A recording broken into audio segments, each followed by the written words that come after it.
every day he wakes up, every day when he hears and he sees these things happening, he does his thing to inform the necessary people or take the actions that's needed, to bring the people who are corrupt to book. And one of the things that he's done when he became president was to institute a performance management system. This performance management system that is being supervised by the cabinet secretariat is to really see, institutions and the cabinet ministers who are doing. When you say you're going to do this, you sign a contract with the president, and once that contract is signed, and if you do not follow through on your end of the contract, it becomes problematic, and he takes action. So in fact, just on today as I speak, because when I was coming here, he was headed to the ministerial complex where the program of recognizing institutions that are really done their best under the last period, but also he has a plan of engaging those who have underperformed, to let them know that this is a warning to pretty much warn institutions who have been slowing on some of their promises, and that he's going to be taking specific action, especially when it comes to the need for removal or dismissal, or however you term it. But yes, he's taking this process very seriously. So let's go back to the performance contracts. And even though the way it has been signed, is it been signed in the length of the administration? Are they being told to perform within a given period that is being assessed?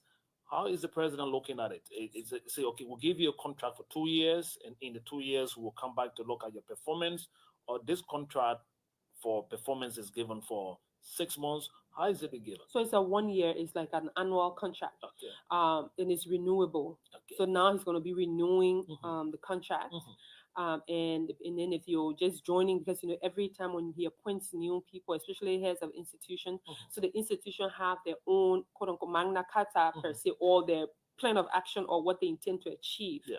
So you do your blueprint, or you do your plan and say, this is what I want to do for this time I'm in office.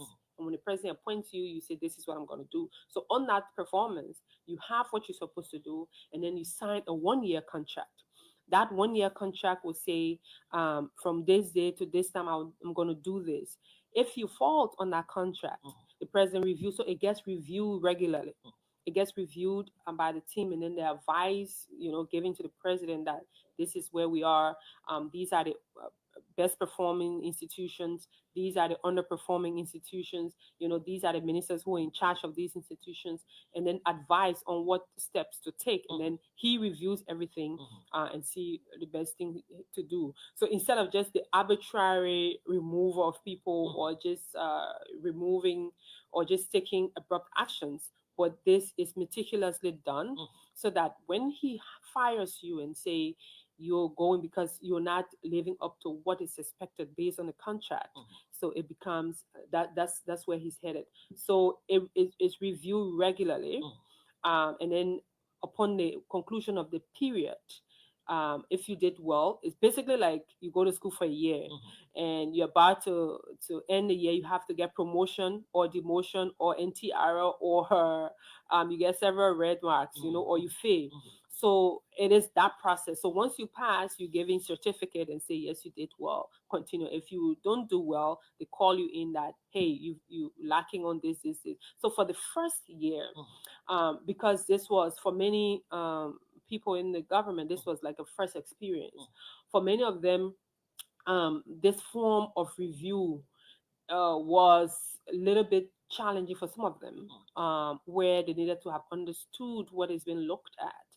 Yes, the contract was signed, the plan was there, the expectation, you were supposed to print out what you would do, and then so going forward, their contract are now tied to the arrested gender for inclusive development under each of the sector. So Smith, for example, if you are in the information sector, you're head of the information team and you sign your contract, if you promise that Liberians by so and so time should know XYZ of what's happening in the government, the team reviews, and if you check all your marks, you did well in that area, you get graded. If you didn't do well and you were just there, not doing what you're supposed to do, you get lower marks. So basically, meticulous the institutionalization of this process is what's happening.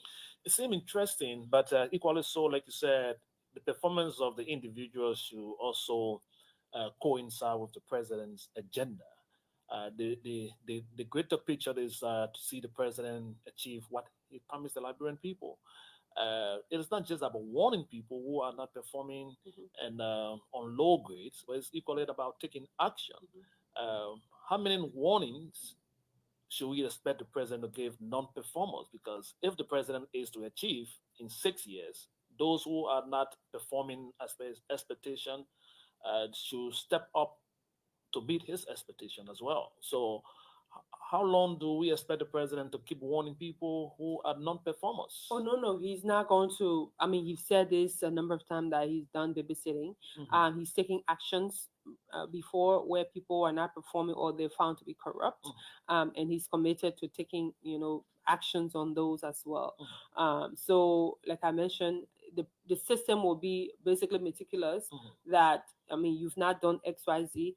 I mean, if resources, mhm, then we can adjust that. If the issue is just your deliberate inefficiency, mhm, ineffectiveness, mhm. or lack of knowledge of the area, then of course you're not supposed to be where you're placed, Okay. basically. Okay. So there are several sectors that are very concerning to the Mhm. Liberian people. So if it is not about education, it's going to be about health. Then, of course, the president owned issue on agriculture, which is very key. He's been moving around counties. He was in bombing a few days ago. So, how often is the president holding these consultations, especially with key ministries and agencies that are responsible to give a lift to the arrest agenda? For example, agriculture. Oh, so as you know, the president, he himself an agriculturist. He's a farmer. He Mhm, has a farm. And what he's done, I mean, as you know, they've had several cabinet meetings since taking over. And part of the reasons why these cabinet meetings are important is that the cabinet, the specific sectors are able to update, the president as to what they've done so far. mhm, And as you know, when he got in office, there was a big review of the agricultural plan, and it was developed. So there's a book this size of the country agricultural plans, and see where we are. And so there have been some inroads.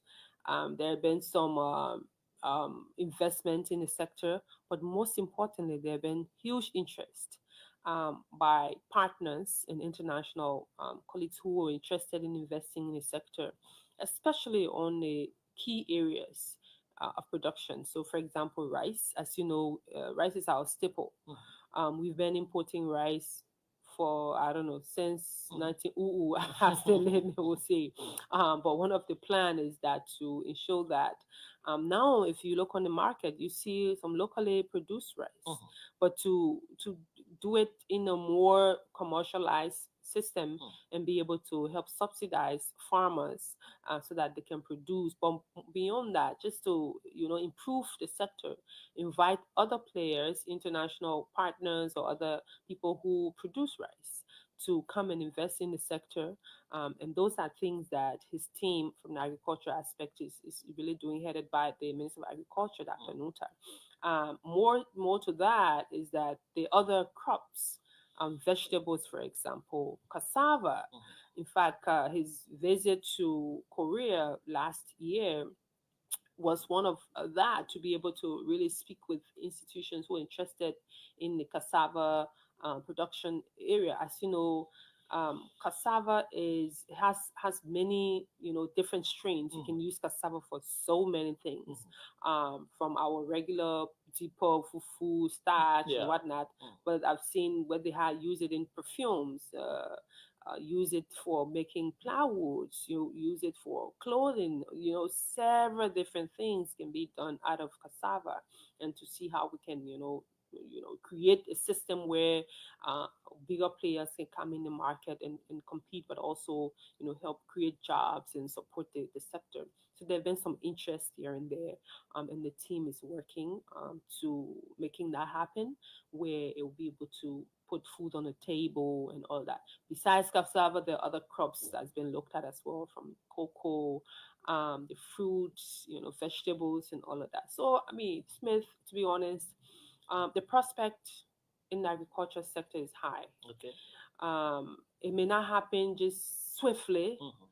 It will take a bit of a time, but I can safely say, I mean, the prospect is high, and we'll get there. We'll be able to produce, quality, good materials, good produce that we, the Liberians themselves, can consume before selling to other markets and our neighbors around us. While we are still driving towards making us farming, President Boakai comes with a lot of understanding around agriculture. He's been in the sector for a very long time, from LPMC, and of course, with his understanding. So we are yet to see a country that will feed itself. But again, in the president's wisdom, a few days ago, he signed an executive order dropping the tariff on rice. What drove that? Well, as there have been an executive order on the tariff reduction. Mhm. So if you read the executive order, you realize that we already had a pre-existing executive order on the reduction of the tariff on rice. Mhm. So this one, because that executive order expired. Okay. So as you know, executive orders expired, annually. It has a lifespan of a year. Mhm. However, the more important part is that this particular one is to also ensure that if we reduce the tariff on rice, especially the grade and the Mhm. type of rice that the tariff were reduced on, you are able to have importers sell it at a lower price as well, so that our people will have access. While it is true, because the tariff reduction is a short term strategy, Mhm.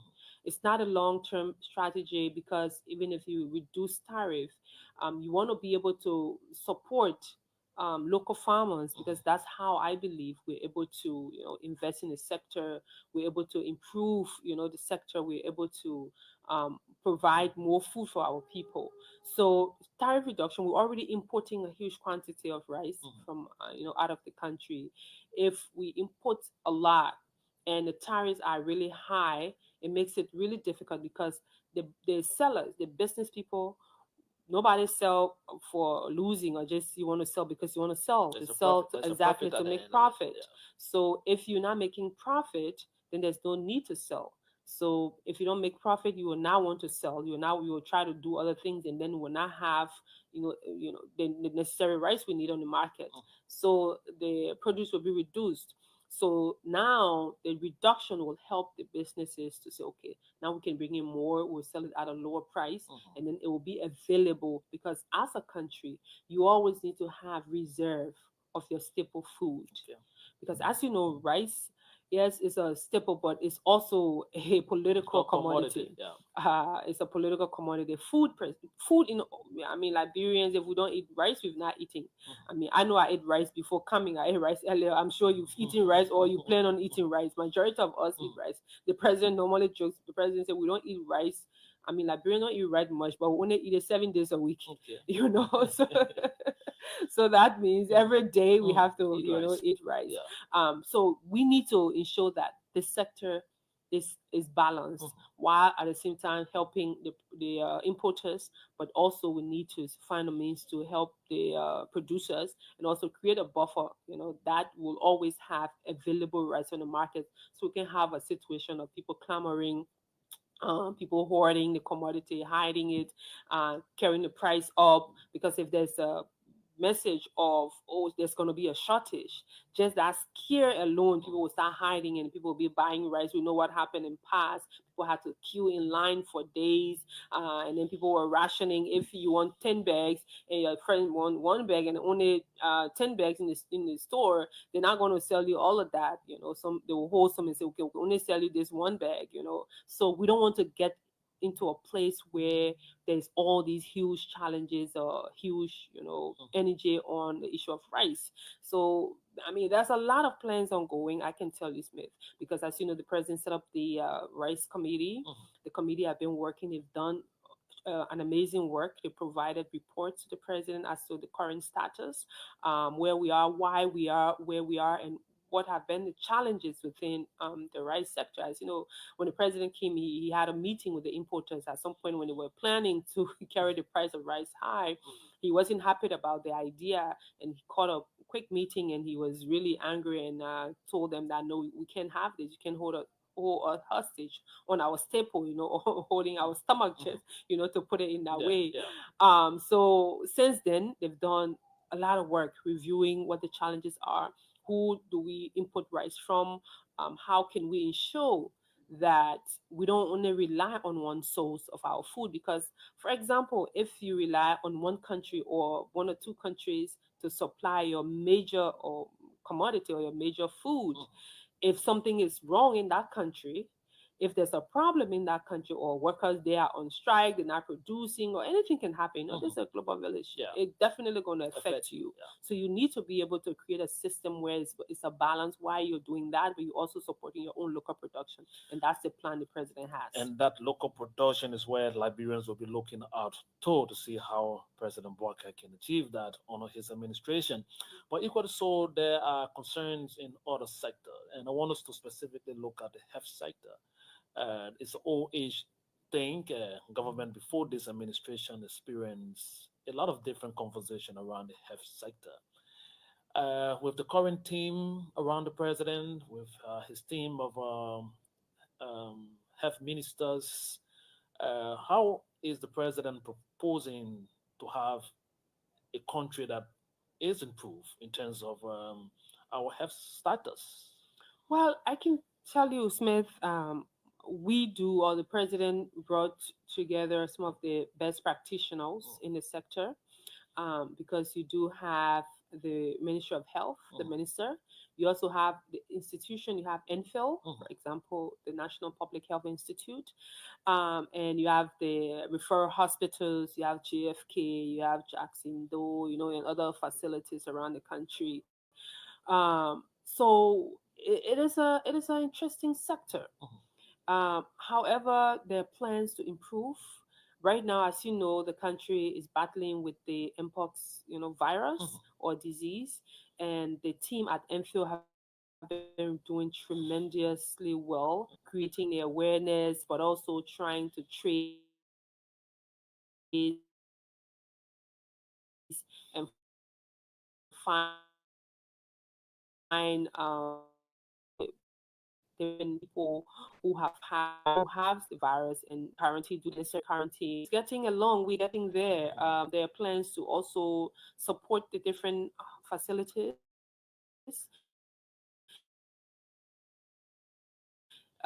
Jeff there, even with equipment and materials.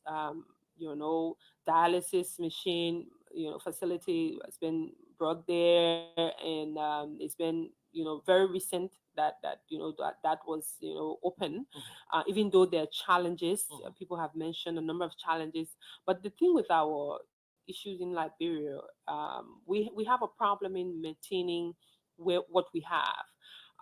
So we need to improve on that, the different institutions. So, but within the broader health sector, there are plans to do more, plans to improve where it is, because health is a major component. And as part of the arrest agenda, the health is under the sanitation and health. So that part is getting some attention, and the Minister of Health and her team are doing really hard work. I mean, it's not an easy sector. I can say it's not an Mhm. easy sector across the country, but the president and the government is committed to improving it in whatever way is possible. Improving it. Let's find out from you, Kula, because job creation very key. We are not seeing the influx of construction companies. We're not seeing a lot of job being created. Again, it is a story of yesterday, and everyone have had the belief that again President Bwaka will make some improvement in making sure that there are more created. Do you want to tell us at what level we are right now with the president effort in jobs creation? So the president is really very concerned as well about the need for elevation in the job creation and institutions who are committed, who are doing the best. For example, very recently the president was in Imba County at the turning on of ArcelorMittal's concentrator plant that is committed to turning in the iron ore powder to an actual ore to export. And that process already have created those two especially at the construction level. The constructing the facility and the plant now is such a huge investment.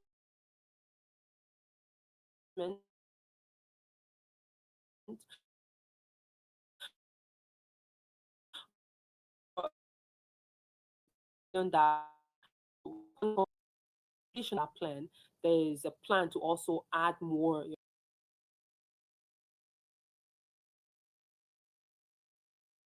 there are opportunities for, hiring and getting more Liberians to work. And there are also plans. Just today, the president was also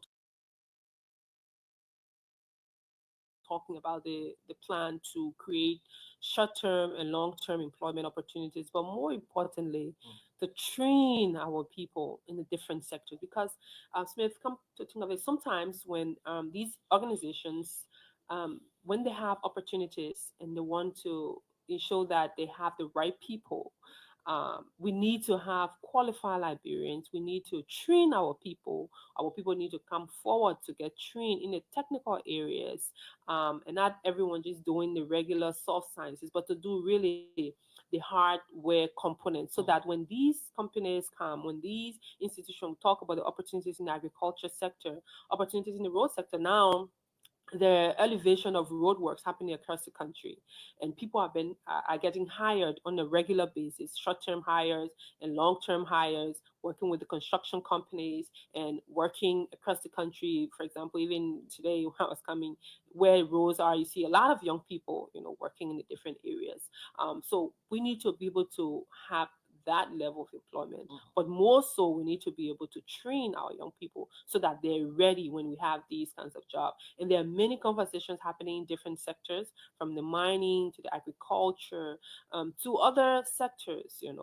So once these sectors wheels of engine starts to activate, you'll have a need to have more people come on to those spaces. So technical knowledge and training is where the goal is. But the president is really concerned with that, and he's looking forward to ensuring that we have more of our young people getting employed in those different areas. So if we are still having these conversations, the next thing is a young man listening to you speak about the president's intention and the way forward is to see when will this actually happen. Oh no, some are happening already. That, like I mentioned, people have been hired already. People have getting employed with the road works happening. People are getting hired regularly. With the ArcelorMittal job, people are getting hired. The different factories opening across the country. In fact, the other time when we're in Lower Monserrado in Carisburg area, there are lots of young people who were there who were getting hired. You go to Bomi County where the hatchery has just been opened by the fishery, the national fishing company, NAFA. They also hiring people.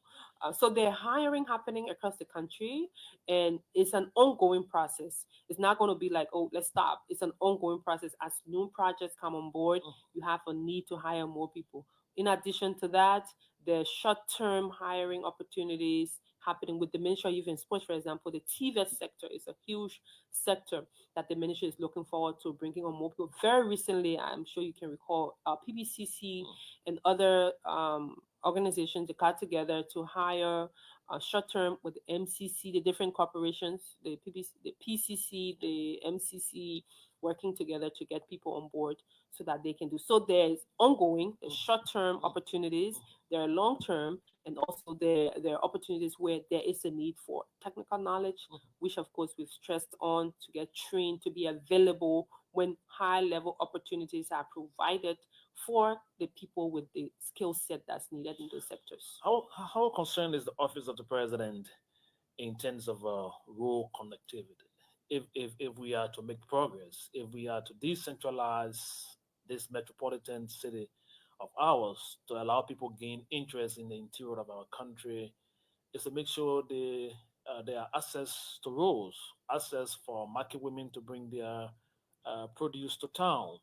How is this government under the watch of the president looking in the direction of roads? Oh, pretty much. I mean, very, very, very concerned, very interested, very invested, very involved. Mhm. And he is clear on the number one R in the rest agenda is roads. Is it checking the public work ministry, Oh, making absolutely. sure? Oh, absolutely. Regularly. Mhm. In fact, most, if not all of the cabinet meetings, you have the public work minister and team Mhm. coming to update and say, this is where we are. These are the resources we've committed, we've secured. We're having meeting with these people to restart this, project, to continue this project, and the update is coming regularly. So he's really concerned. His interest, the president' interest, is before the end of his term in office, he's able to connect the city capitals, of our counties, connecting rubber sports to Tottenberg, to Monserrado, and there to Banga, and there to Sani Kole, and the rest of it. So that is the goal, that is the plan, and he's doing everything to do that. His team at the Ministry of Public Works have been committed to doing that. They just need to pick up, especially where contractors, because public works is not an implementer, Mhm. pretty much. So these projects are monitored by public works and the team. Where there's a need, maybe the smaller ones, the public works will do that, but majority of the works are supervised, by public works, and the contracts are reviewed and awarded by the team. So they have good contractors, people who have interest, but also their role is to also find resources, for public projects, especially the roads work that's happening in public building and other things. And the president is on their back, every time to give update on where we are in the sector, why this road is taking, and especially so with Liberia having two major seasons, dry and rain season. So one of the things the president has stressed is that yes, we understand that we have rainy season, but how can you work, during the rain season to ensure that our people have access to road. And I'm sure you've heard the much talked about yellow machine, Mhm. to be able to come. Mhm. And all of this is in the interest of opening up our country. And once we have the yellow machines, the goal is to have them situated. Do we now know as to when it's going to be here? Oh, I mean, we do know. We I know you. still, I know you've been having some briefing about that. yes, we do know, but we still showing that all the modalities are clear, and then once they come, they'll go to the counties. Once that time come, we'll definitely let Anytime all of you soon. know. Anytime soon. Okay. Anytime soon. We'll definitely let you know, and especially so that it will be available for the roads to be open, so Mhm. that we wouldn't have issues um, with cars getting stuck in the mud. Mhm. Because during the rain season, we know the roads are terrible in places. But the commitment is that contractors will be on those roads so that when issues that are on the road, they can be cleared up. The president is a listening president. Am I right? 100%. So when you are briefing the president in your routine, maybe having a conversation, or those who are responsible to brief him, on the issue of the economy, if you pass around town right now, you hear people talk about the country is hard, things prices are skyrocketing, the U.S. rate is fluctuating. People are rather complaining about a difficult economy. And when he's been brief about what people are saying, what is his response? In fact, just yesterday, he Mhm. had a meeting with some members of the economic management team. There's a presentation on the status of our economy, primarily through the Ministry of Finance, our budget, the LRA, the Liberia Revenue Authority, team to get update on where we are financially, especially also in line with the rate fluctuation. As you know, fluctuation of rate in Liberia is not a known phenomenon. Sometimes it's, again, especially when we in a dual currency system, both USD and Liberian dollar that's been circulated on the market. So it's something that he's really concerned about. But beyond just the assumptions that things are really hard, let's take a step back. For example, Smith, But do you who hear that still, as well, Kula? oh, of course, Mhm, times are hard, things mhm, are difficult. I mean, but we live in a country where there are diversity of views, mhm, and President Boakai is open to listen to everyone, regardless of your school of thoughts, whether or not you've been factual. And one of the issues that he talks against is the issue of disinformation or misinformation. But coming back to the subject, for example, the staple, mhm, the commodities on the market. mhm, There may be slight changes in pricing here and there, but the rice remains stable and present or available in the market. mhm, You want rice, you get it. And there's slight reduction in the price of rice in most places, especially in Montserrat. Also, the fuel, the gasoline. mhm, Gasoline price have been stable for quite just a little slight increment of recent in the mhm. price. In the price, yeah. However, it's still available and Mhm, affordable. So those are major commodities that you look at to determine the living condition. mhm, What we've had problems with mhm. is when the price of commodities drop, the sellers, they don't want to To reduce, commensurate yeah. with the current prevailing rate, Mhm, and that's where awareness has been a problem. But the teams that are involved part of those, they're committed to following up on those. So even with transportation, when gasoline price drops, it makes it difficult. However, the government institutions, so for example, within the transport sector, mhm, you have NTA is back on track, the National Transit Authority. I'm sure you've seen buses mhm, going around, and the stabilization, the prices of for distances have reduced. You get on NTA to go, for example, out of town, you pay a reduced fare. In around Montserrat, you pay a certain fare, and all of that. mhm. So those are things that you use to really measure the living condition or the current state of affairs of the economy, especially where people say the bread and butter issues. Mhm. And President Walker is really, really, really concerned about the bread and butter issue because, yes, Smith, you and I can sit here, we talk all the beautiful things. The president can get all the presentation from his cabinet ministers. Mhm. They can do everything, but if the people in the markets, if the people in the communities are not seeing the actual transformation, meaning not doing much. But if you see, At that point, mhm, that is where the conversation is. So mhm, the president is sitting at the executive mansion. He's receiving reports. There's a commerce ministry. There's a transport ministry. There's a LRA, and all of the agencies responsible to again address the bread and butter issue. So if the report to the president is in good shape, but the actual people on the ground not seeing just exactly those issues that have been reported to the president. They may be reporting the positives, but on the ground itself, the reflection is different. oh, that's what I'm saying. The president Mhm, listens to everyone, not just his ministers. mhm, So we do a regular briefing. In fact, when we produce the president briefing notes, mhm, we do what all of you are saying, what the media is saying, what's in the papers. mhm, We also do trending topics, mhm, things that people saying, people mhm, talking about in the communities. But also we ourselves, we a regular consumer. We go to the market. mhm, I go to the market to buy food, for example. I go red light sometimes, go Kuwait or Douala market to mhm, buy, and I see the planting, cassava leaf, all these different. We go to the market. I go to Oro sometimes, depending on where I am, where I want to buy. mhm, Go there and hear people speak and see.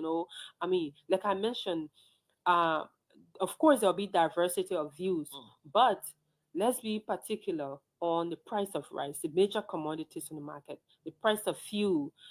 So what we need to now do when these national commodities prices reduce, mhm, it has to commensurate with the because once it's reduced and the transportation people or the taxi drivers or the bus drivers do not want to reduce their prices, And then if you have to buy rice, if you're buying a rice at a lower cost, like $15 as it's been sold now on the by the wholesalers, or some places they sell it 15.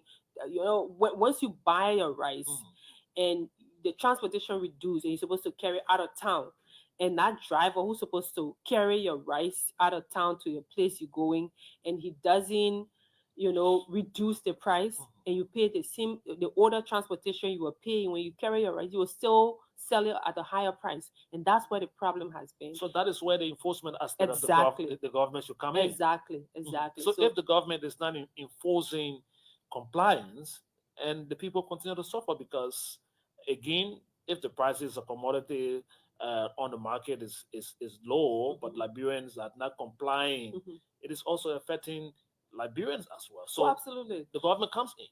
Absolutely. So one of the things, if a good thing that is happening now is that you have the different unions, the driver unions, the motorcycle unions, the Liberia Marketing Association, the business people, the importers association, the cartels, and all these different organizations. Part of the strategy with the Ministry of Transport, the government agency in charge of our business, like the Commerce Ministry, they've built a relationship with these different organizations to be able to ensure that everyone is on the same pile. Of course, there are other pricing that's taken into consideration. Like, for example, with the Minister of Transport, I was in conversation with the Minister of Transport recently, and he was sharing that the price fare, or the fare that they put when they say from this distance to that distance is this price. It's not just the individual price or the cost of gasoline that's taken into consideration. They are taking into consideration the wear and tears of the vehicles. That you have some people are doing or work and pay. You have to pay. Taking all of those different things into consideration. The maintenance of the vehicle and all of that. So they do an average calculation. They come with a set price. That's how that is done. So what needs to happen now is working with those organizations and say, this is what the government approved price is. You have to work with your members to say, here it is.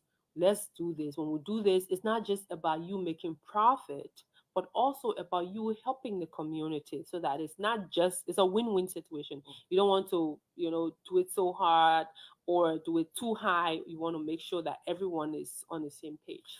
And that process is actually the most challenging part. But the rest of the pricing reduction, the transportation reduction, the gasoline or petroleum product reduction, I mean, the team, LPRC, the Commerce Ministry, the rice importers, and all these different organizations are doing their part. So now the enforcement part now is not just the harsh kind of enforcement, but also in a system of dialogue. That's where the work needs to happen stronger. Okay, so let me take you inside a little bit, because this one is a perception issue, and the reason why I want you to speak to it in a specific way is because it is a perception conversation in the public. Many persons think that the president is not in charge. His critics feel that those who are around the ambit of the president within the corridor of his office are the ones cutting the sharks. They are the guys who are telling the president, know this one, do this one, avoid this person, let's do it this way. You see the president every day as per your work, and you are opportune to listen to conversations around the corridor of the presidency. How do you dispel a conversation that this president is not in charge? Because I will really want you to go further, Smith, to really speak to what some of those criticism, especially to say the president is not in charge. So, like, in charge of what?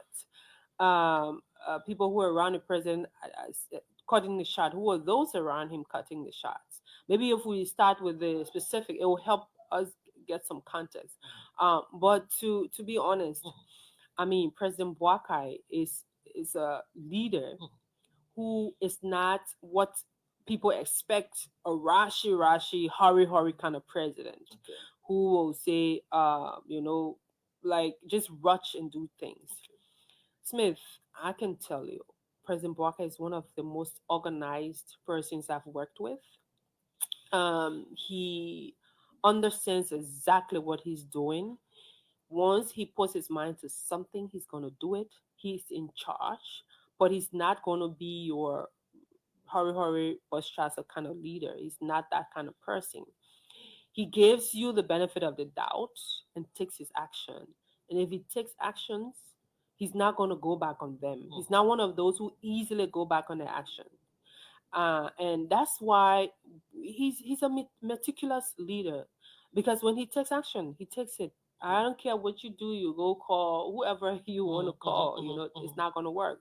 And I can tell you, he's in charge. And um, in past regimes or past government, there was always this, maybe one minister people will point to and say, wow, that is the minister, quote unquote. They used to call them prime minister, during President Sirleaf time. You had this person or that person who say, this is the person who calling the shots. So if you want President Sirleaf to listen to you, go talk to that person. I'm sure you Yeah, were, yeah. even in during President we as regime, they had this person who say, oh, you want the president to do something, you want President we to do something, go talk to this person. Or this is the person who's calling the shots. So go to that person. Then you have everybody running to that person.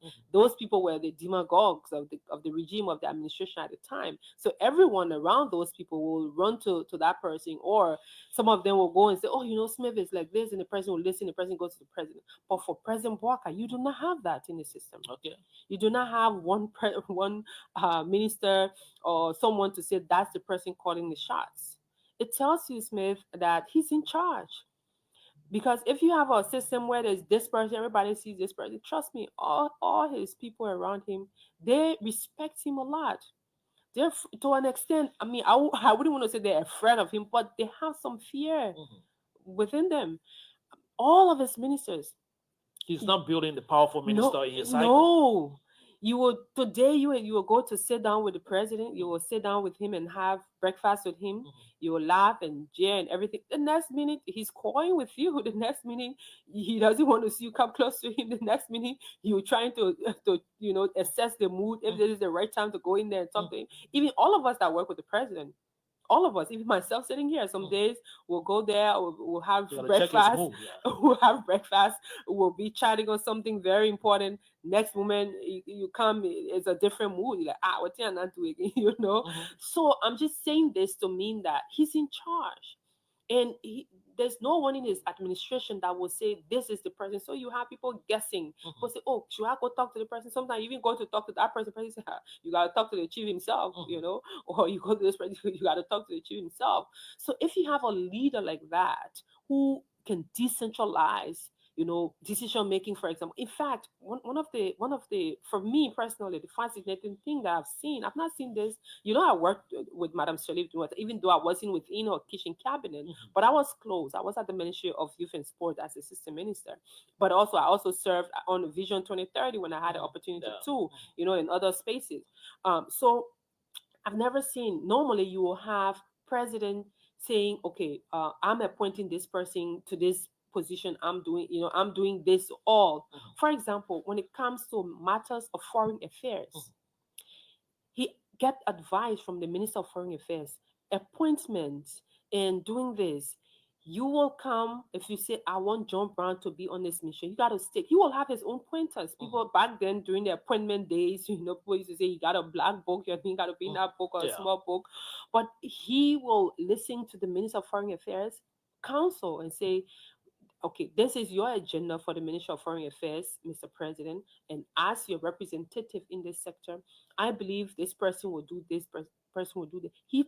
They'll have a discussion. Similarly, when it comes to judicial matters, refer to the people within the judiciary, the legal advisor, the solicitor general, and at times the chief justice, even with appointments within the judiciary. He seek those counsel. When it comes to appointment in local government, you seek counsel from the Internal Affairs Minister. You seek counsel. So when you do that as a leader, it shows that you know what you're doing. You understand what you're doing because you want your agenda to succeed. You want your plan to succeed. And if you put these people as your leaders in those sectors, you trust their judgment when they advise you on certain things, Mhm. you see it. And sometimes when they bring them in, he says, no, this is not how it's gonna work. And he tells them and he means it. Okay. And if you have someone like that, Mhm. I believe is someone that's in charge, because if you're not in charge you wouldn't even care. Everything would just go amok. Mhm. But I can tell you he's 1,000% in charge of the country. One thing I know from where you sit, responding to things around the office of the president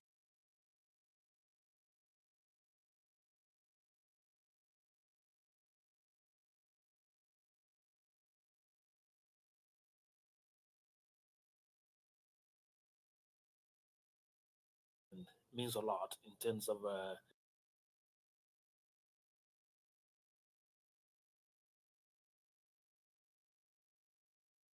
movement out of the country on private flight and what have you. President Barkai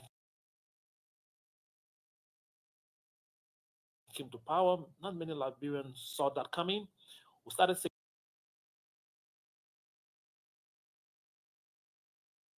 seeing the change into commercial flight and then back to private flight. Uh, how did that come about? Well, first of have to sit in different airports and wait for hours.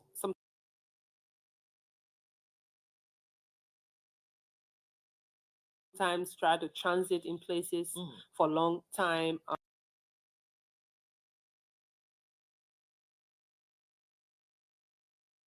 I remember the trip that we had in the U.S. coming back to Liberia, Mhm. from Rhode Island. We had to come all the way to D.C. Mhm.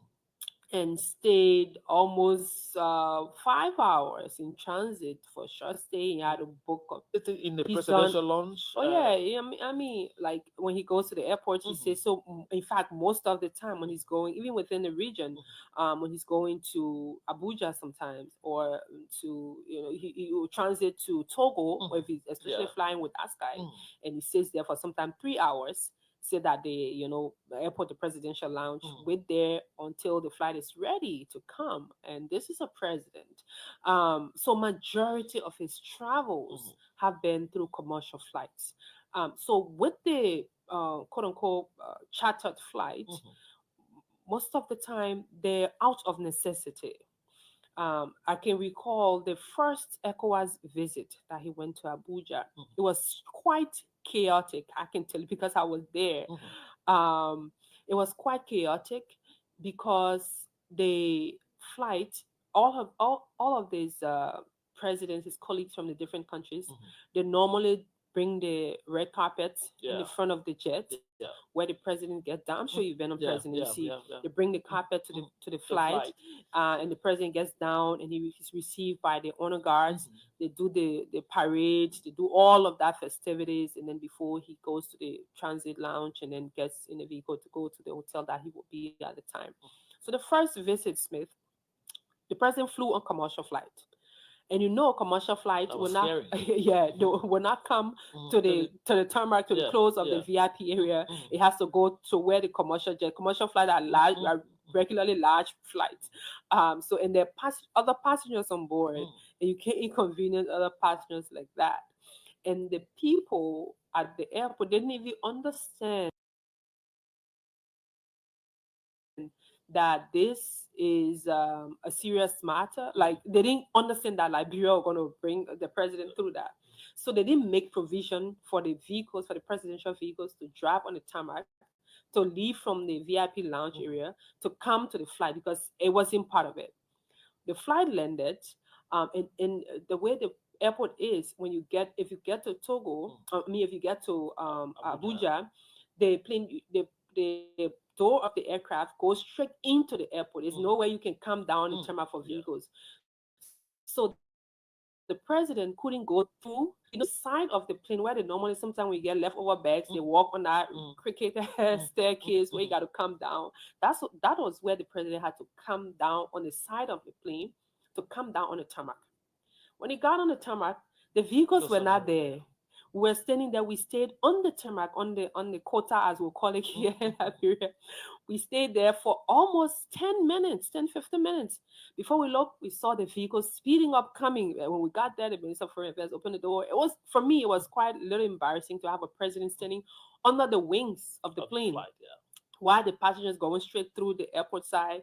We had to come and go through the sideways of the plane, and the vehicle had to open it. When we got there, Mississippi, people didn't understand, they didn't get it, and it became such a chaotic thing before they took the vehicles to go around and stop before they did the honor guard. It was embarrassing.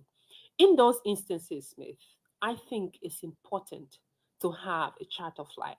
And in instances where the president has taken charter flight, like the other time when he was going to Tanzania, he went to give the annual message.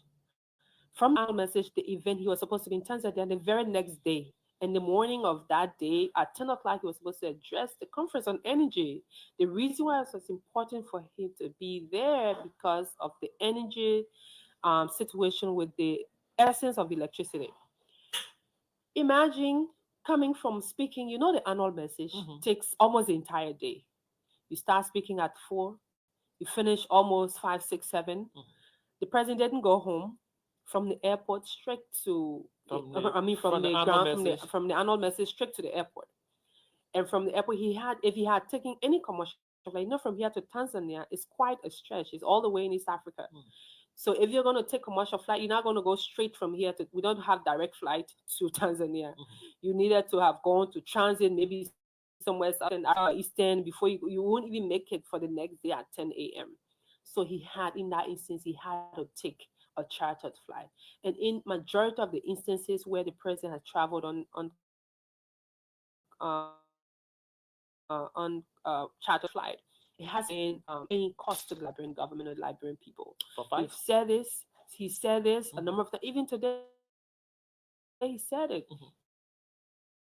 That sometimes his colleagues, his friends, his first time he traveled out of Liberia to President President Ouattara visited for Cote him, d'Ivoire. Cote d'Ivoire for him.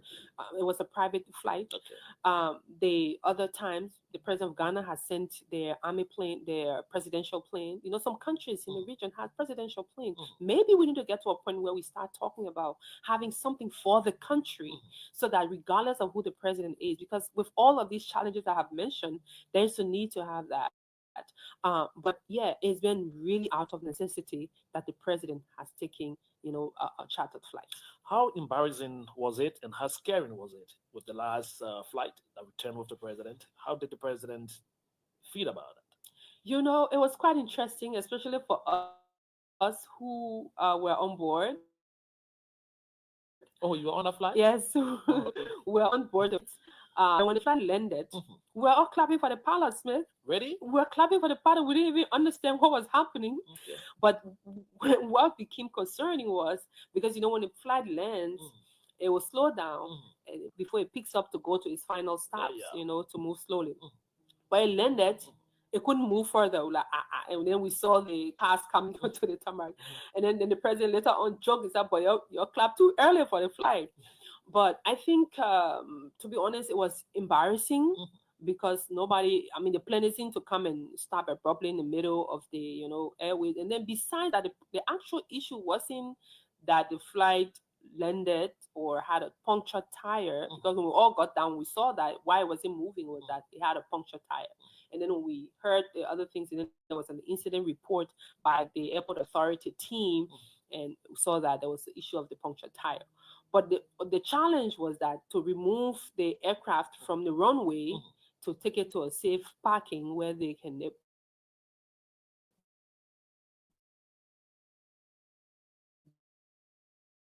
be able to fix the tire. Hmm. And Kim, because that same very day was when a lot of number of things was happening.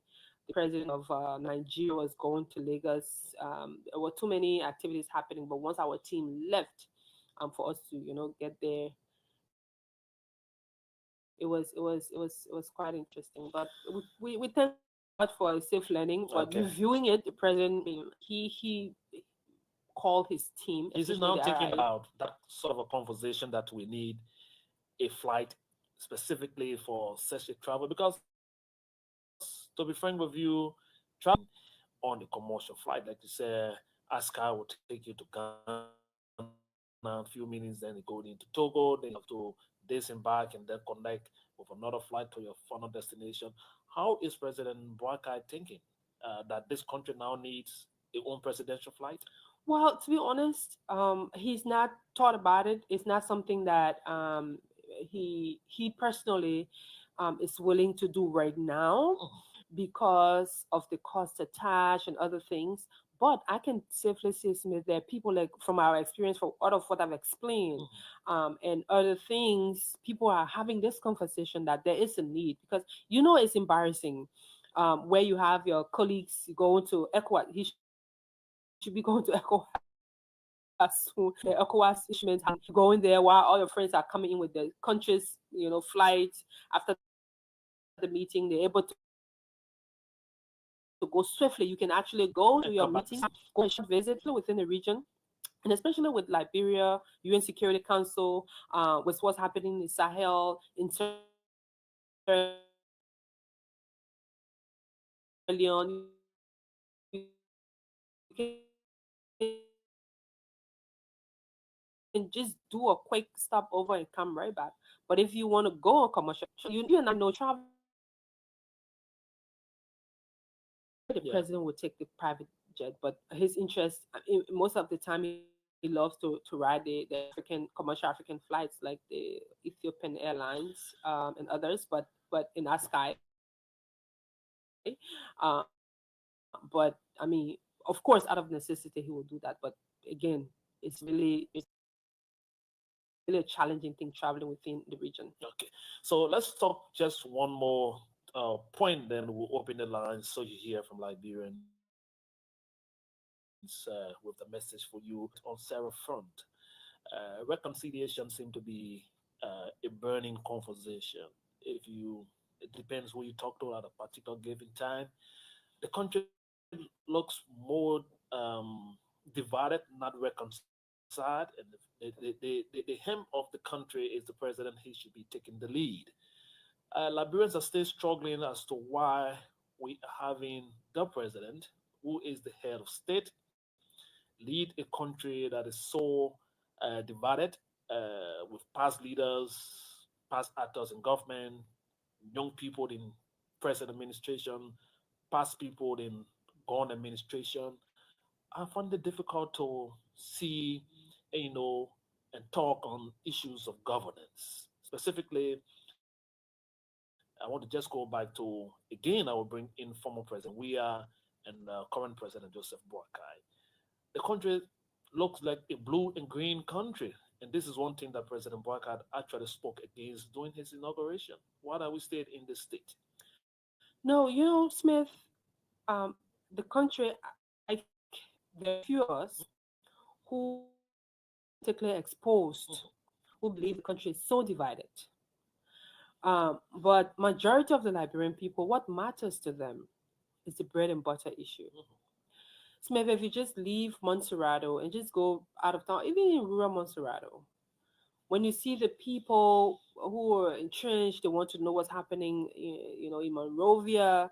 Their interest is to have the basic services in life, the water, the electricity, and that's something that's happening in places.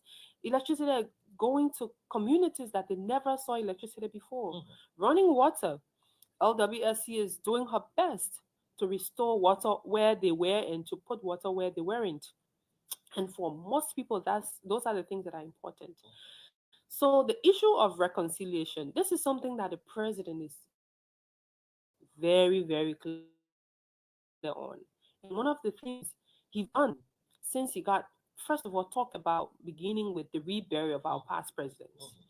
Regardless of what we say, Smith, what you think someone did, someone's hero is someone's nightmare is someone's hero. But as a country, regardless of the history of a leader, the representation and the respect and the restoration of those leaders is very, very important. And from the basic standpoint, that's a very important part where the president did talk about the need and set up a committee. He didn't just talk about it, he set up a committee to rebury past presidents who were killed. Some were killed, some were just somewhere dumped in mass graves. Some there was no actual, reburial, proper burial where the country will, see that and recognize their effort, regardless of how you disagree with their rule. The fact that they serve, even for one day, is important to have that. President Boakai started that initiative, and their teams now working on the reburial of former President Dole, reburial of former President Talbert, and our other leaders who have served or who served this country. That for me is a very important part. Okay. Coming forward to the issue of former president, we are people who are. I mean, I think it's just I don't know, but the President Boaka is a very easy man. He tries to make as much contact as possible. As you know, very recently, um, during the Unification Day, he made attempt to communicate with past leaders. He's always in conversation with President Sirleaf, former President Sirleaf, and other political leaders. He reached out to political leaders. In fact, people tell him that, oh, you're so easy to forgive. You and I know there were people, political actors, who said some horrible things about the president, but today they're best of friends. They praise the president. They say good things about him. People who didn't even expect, people who wished the president ill, who thought that by now he will be no more. But he reached out to them. With former president, we are, I mean, it's been a challenging thing, and we, especially for some of us who are, in this space, we have to be realistic. President Boakai made great attempt during that time to place a call, and the call wasn't returned. It was returned with a text message, and he acknowledged that. The president have tried to reach out to the both leaders, and the team are committed to ensuring that the both leaders meet. If it's just about meeting, will show that the country is reconciled. But there are plans to do that. The president also planned. He's spoken to other leaders like Cummings. He's spoken to Benona Ure. He's spoken to others. And for him, as a statesman, as the father of the nation, he's open to that. There are people who've reached out to him, even the former vice president, have reached out to the president before. It's a mutual, respect, despite the disagreement, despite the political disagreement, despite um, the different political opinions and views. But I think it is just time that it's important that our leaders should understand that it's important when someone is making an honest effort to reach out to you. You should be open to see yourself as a bigger picture. I will give you an example, a very practical example. When Liberia bid re-emerged for the UN Security Council resolution, I mean UN Security Council seat, the non-permanent That's it. seat, Yeah.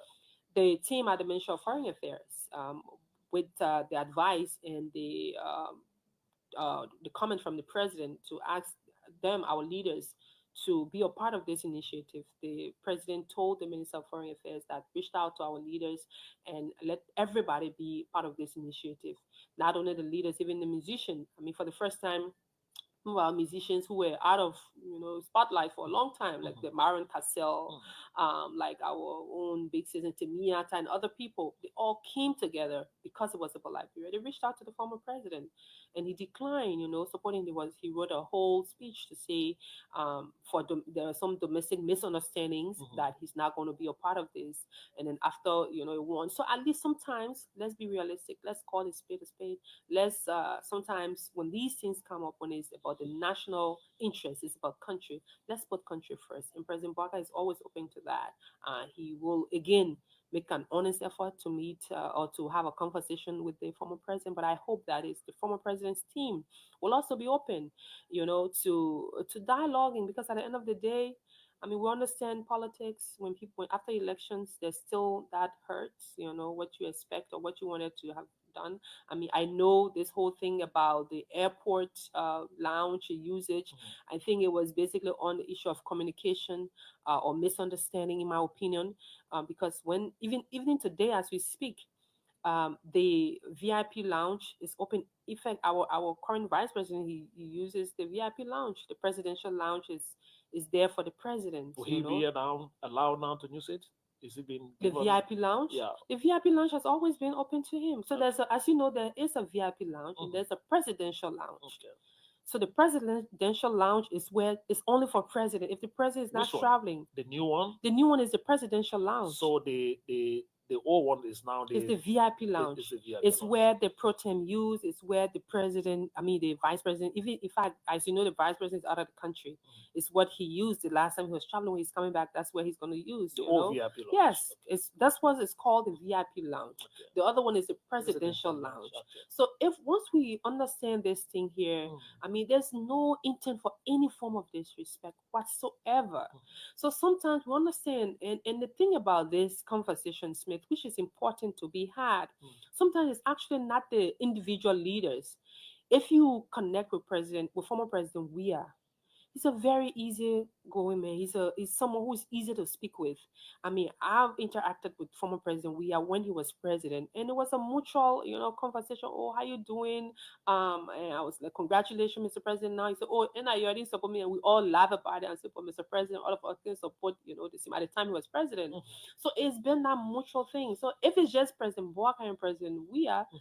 they both is good. So it's us, we the people who are around our leaders. We need to be try to put down the guards and really see it for why it is important so that these two people can really see the country first. Because with President Boaka and President Boaka's team, it's an easy thing.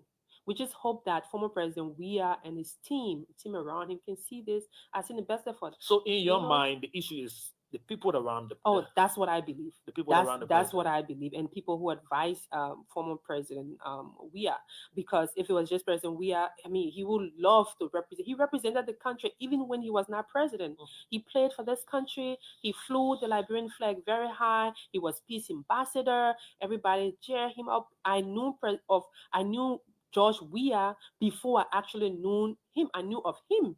We saw his photo growing up. We saw his picture Before to you go to see Reno. him in person. Yes, Mhm. yes. Mhm. We saw his statue to Reno Garage in Town. His statue, it was there, King George. We saw it on Broad Street. So we knew him as somebody who we saw. So seeing him, and we all loved him. So, but coming to the presidency and understanding, seeing just sometimes is good. Even if your people advise you something, as a leader, you have to stand the higher ground. If President Boaka is making an honest effort, called you on the phone, there's no need to be back and forth and say, oh no, let's not do, oh no, we're trying to do this. And then after the win, your team wants to come to take the glory and say, and that's where people disagree during the UN Security Council win. If you wanted to take this to say, we started it, we did this, I mean, come. In fact, Liberians would have been happy to say, oh, thank God. Former President Weah is taking this UN Security Council seat. All of us will be happy because it's about Liberia. And I always say, Smith, that Liberia is bigger than any of us. Okay, so maybe I said the last one, but let me see if I can squeeze in one more to do justice to this interview with you. This whole hula baloo from another branch of government, the national legislature. There was several conversation going the way of the executive, even though it is a separate branch of government. A lot of people think that the laws of our country were being disrespected. They were accusing fingers pointed to the presidency, another branch of government, but the president followed closely. How embarrassing, or how did the president see the entire impasse that equally affected the running of his administration?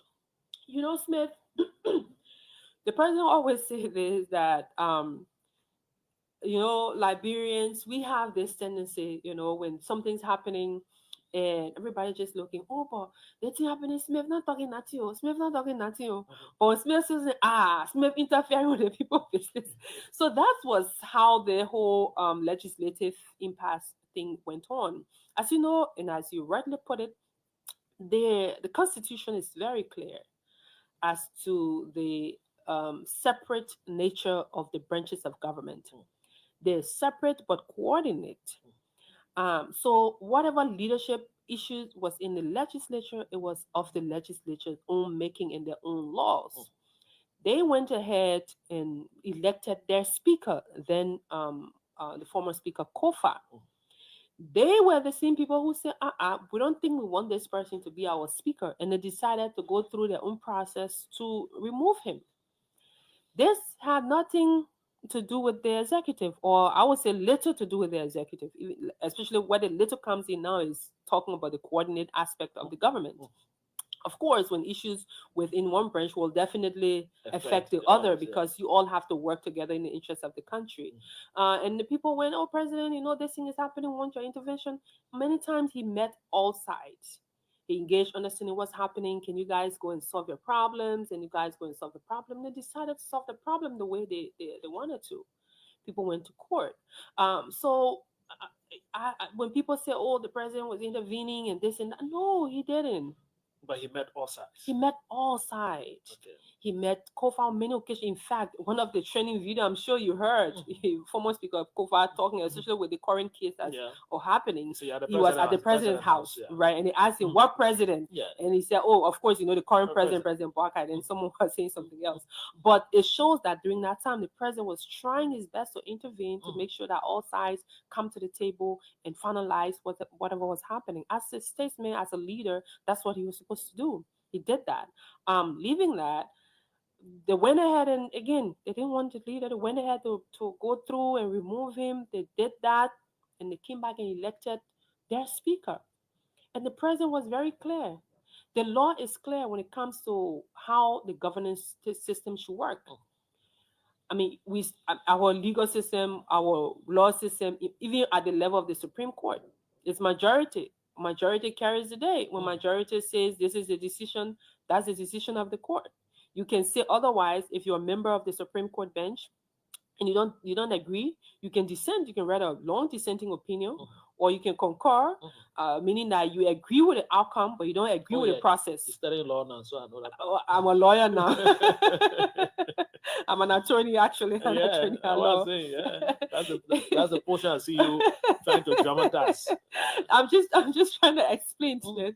No, so once that's it, even coming to our democratic process, elections is by majority. We have a simple majority and absolute majority. Our law say 50% plus one. Once you get that, you become. So when their leaders say, so decisions to affect the government will be by majority. If the house is, people, you say you're the speaker and your people say they're not going to work with you, they're going to have the majority. And the government, the president said that the Liberian people wanted this. They wanted a country to move forward. They wanted their country to move forward, not to be held hostage. So where the majority is, where the quorum is where the government will move. And the president was very clear on that. That was decisive of him. Okay. And now that we've passed that stage, the government is settled. Again, when the Capitol building got burned down, the president was shocked. Everyone was shocked that something of this, it could be a mistake, it could be electricity or something, but the level of heat, we fought war in this country. All the different wars. People were refugees in a place. People used that space for different things. It was dilapidated, but it was never burned to the extent of which we saw. Yes, there were fire incidents here and there, but it didn't go to that extent. If you Google Liberia now, aside from the back images of war, you're going to see the capital. You'll see the capital in flames. Yeah, the capital. And the president was committed to ensuring that whoever was responsible for that be brought to book. So the president has said now, with the current situations happening, he said, the legal process must go on. Whoever it is, even if it's his own child, if it's his own child, his own family member that was part of that process, they must go through the legal process and exonerate themselves. 0771111917 is the number for you to call. 0886557858 is another number. So I should call you Anthony Fofana, yes. Anthony Fofana. Just Kula, don't follow yourself. No, I know that. Let's take the very first caller. How are you? Thank you, sir. Yes. This is Pascal David. Thanks for all the sentimental questions to Kula. We're not going to take. We will not take more than a minute on the line. So I hope you I just got go. no issue with it. Okay, please go So, Kula, I don't know how you people are implementing one of the policies of the president, but he asked all of you to steal. I remember in Lofa, he asked you people to steal and use the money there. Look, this country has grown. Electorates have grown. They understand. The president are breaking all the laws of the country. And he asking people to be loyal about it. Where do you stand with that? Okay. Asking people to be loyal about it, where do you stand with that? We'll just take a few minutes to the line because I know there are a lot of calls in the queue. Let's take this one here. How are you? I'm great. So this is half. So to the Prime Secretary of His Excellency, good afternoon. And so let me ask this question quickly. The yellow machine issue, since we heard of it, how is it now? Is it the yellow machine the Vice President has going to run after? We want to also ask the President to look at the Arsenal Mittal and take a decisive measure, concerning that, what they are doing now. Thank you very much. Thank you. That was so much. 0771 111917 0886 My guest is taking notes. She will respond. But let's take more of your calls. How are you? Yes, good evening. How are you doing? Well, I'm doing good. Yes, okay. My name is Ambassador Ivan Tiapo, political apostle, and executive of the Unity Party District 16 Youth Wing. Please go ahead. We don't have the luxury of time. Please go ahead. Okay, yes. No, my policy is in studio, so I just want to kind of deliver myself. Okay, then let me say hands up to our partisan in person of Miss Kula, and then I really admire her work that she's doing for this country, and then we're looking up to her that at least because she goes to the president that there are some missteps from our government that some of us we are not happy, but we want to help the president to get full on path. Meaning when it comes to the economic, like example, like when it comes to the tariff that was just released by the president, we need an implementation. Okay, tariff implementation, especially the rice issue. I'm sure that's where you're going. Let me take another one. How are you? Yes. Good evening. Yeah. Good evening. Yes, good evening. Please go ahead. Thank you. This is Will William Covey in today's conversation from this today. Few seconds to the line, please. Thank you. I'll be very concerned. So let me say good to the President of Pakistan, Kula Fofana. Thank you very much for the deliberations and statement made on behalf of the President. So, our question, we're hearing gossip in the media that you and your deputy are not very good. And what is the relationship between you and your deputy, Jesus Alive? Okay, she will respond to that. She's taking note. You got your time to ask your own question. I finished asking my own. Hello? Okay, that caller is not on. We can take this one. How are you? Yes, good evening, dear brother. Yes, how are you? Please go ahead. You're live. Okay, thank you. Let me extend my gratitude to the Presidential Press Secretary, Madam Kula. I think she is also doing good work over there. Let me appreciate her. Basically, one person who supported the rescue mission to come to power. I have one concern and caution to her, because we all voted for this president to bring a transformation to this country. Let me register this. We are seeing all of the development, whether infrastructure or on the road, we are seeing it. But the economy, we are calling on the president. He needs to set the economy that the people who voted in, the common people who voted for the bread and butter, he needs to settle it. We appreciate that way.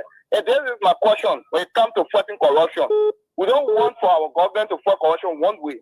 We let the step the president is taking, that tomorrow all of government countries will follow. But now there's been a lot of accusations concerning our own people that were appointed in government, and some of them resigned without accusation. Also now we're not getting about that case. We don't want for people to that kind they accuse someone at the end. You cannot investigate them.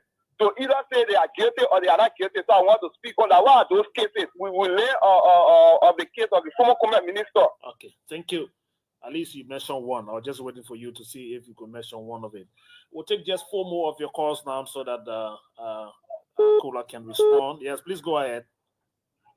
Yeah, good evening, Honorable. This is V. Dozo, calling for Sylvester Johnson for Please go ahead quickly. Yeah, first of all, I want to tell the press secretary, thank you very much, sir. That one made to be Dozo. I'm proud of you because you speak the way I want you to talk. He says you wedding to Donzo? I'm Donzo. Fofana. You know that? That's all. You know about it. I'm Donzo. Go I ahead. want to thank you for that. So, what else you said that you? There's nothing to say what that is false. Okay. Because it's a reality. But I don't know to see you. Okay. What you say is true. All right. We're here for the government.